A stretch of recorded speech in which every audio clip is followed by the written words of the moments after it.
ኃላፊነትን ተውና ወደ ራስ መለስ በል። ብዕር ያዝና ጻፍ።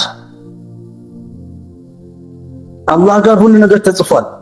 هذا كتابنا ينطق بالحق መጽሐፍ አለ ነገ የውመል ቂያማ የሚናገር إنا كنا نستنسخ ما كنتم تعملون የምታደርጉትን እኮ ኮፒ ያደረግነበር ይላል።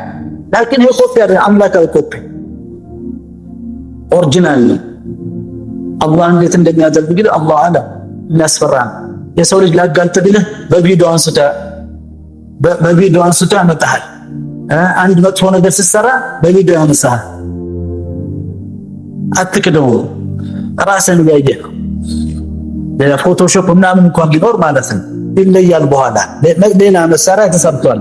ትክክለኛውና እንትኑን ፌክ የሆነውን ነገር ለማለት አላህ አዘ ወጀል ኮፒ ይወስዳል። አንተም ጻፍ፣ እዚህ ማንነትን ጻፈው። መጀመሪያ የሰራኸው ስራ እስኪ ከ50 ዓመት 60 ዓመት ምናምን የሰራኸው ስራ ጻፈው። ያየው ተመልከት፣ አተኩረህ ተመልከት። ያን ጊዜ ነው ነፍስህ ውስጥ ለራስህ መስጋት ትጀምራለህ። ይቺ ራሱ ለራስህ መስጋት ትጀምር አስለን خلاص አይኔም ጆሮ ምላስም ይጠበቃል፣ ውስጥ ስሜትም ይጠበቃል። እንደዚህ ክፍት ሰው አልሆንም።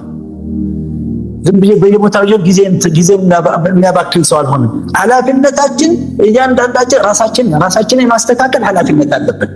በዚህ አይደለም እንዴት ተጎዳ